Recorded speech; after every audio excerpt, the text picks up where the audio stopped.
تار می لاس کې نیولې دی هغه چې دا مرغۍ اوس بره زور کوي او ما خپې پورې تار تړلی دی زه یې نه پرېږدم دا پر وی او مې خپې پورې تار تړلی دی وی ما نه تار خلاص شو وی چې خلاص شو دا مرغۍ لاړه والوته په یو سوړه ننوته زه ورپسې وروختم وی چې وروختمه هغه تار مې راښکه چې دا مرغۍ بار راوباسم مرغۍ خو دننه کلکه وه خو نه راوته نو ما دونه زور ورکړه چې دا مرغۍ هغه پوټینۍ هغه ماشومه خپه مې وله ماته کړه خپه مې ترې راوویستله او مرغۍ دننه کلک پاتې شوه وی چې مور مې وکتل چې د خدای نیکبخته مرغۍ له دې خپه ماته کړه دا دې څه ظلم وکړه د خدای ظالمه نو یې ما ته مور خیره وکړه چې خدای دې ستا دا خپه ماته کړي مرغۍ له دې خپه ماته کړه خدای دې خپه ماته کړه خپه شي که انسان دی او زمونږ دین هم دقه وایي چې په مخلوق باید رحم کې ظلم به نه کې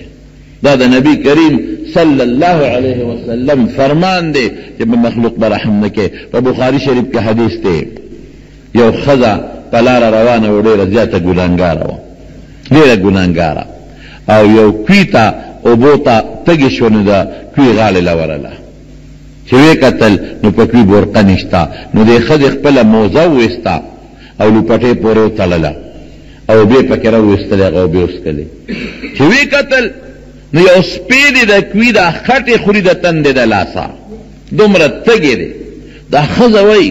وی زه چې څنګه تږې ومه او تکلیف وراته معلومیږي دا چې دې سپي ته مغه تکلیف رسېدلی دی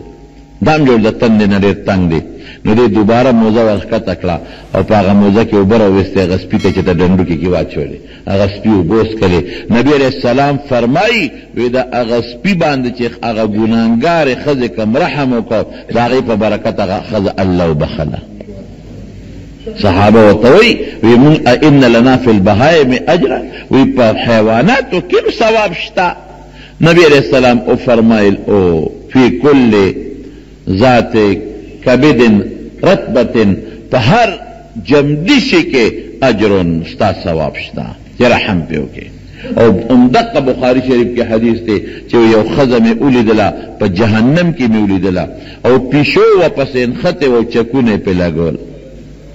او دا ولې وی پیشو یې ساتلې وه ګیره کړې وه نه په خپله ډوډۍ ورکوله او نه پرېښوده چې ځان له څه خپله ښکار وکړي او څه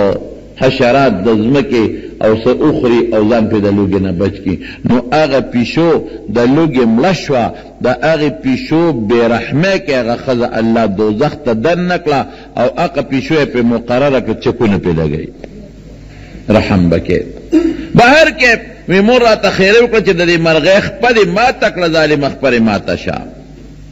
وی خیر سبق مې ووی طالب شم عالم شم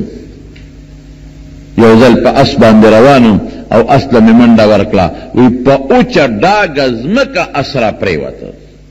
د اس دا مخکنۍ خپې لاندې ځمکې ته لاړې او چې کلک شو زه ترې لاندې پرېوتم وی چې پرېوتم خپه مې ماته شوه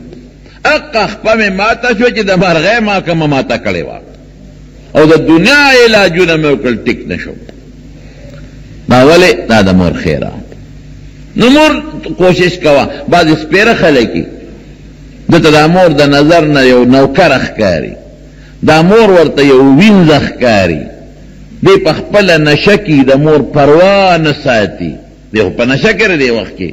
بچی ده او ښځه ده او مال دی او دولت دی او موټر دی او جایداد دی او کارخانه ده او منډې او ترړې دي مور ورته د نظر نه اسم نه ښکاري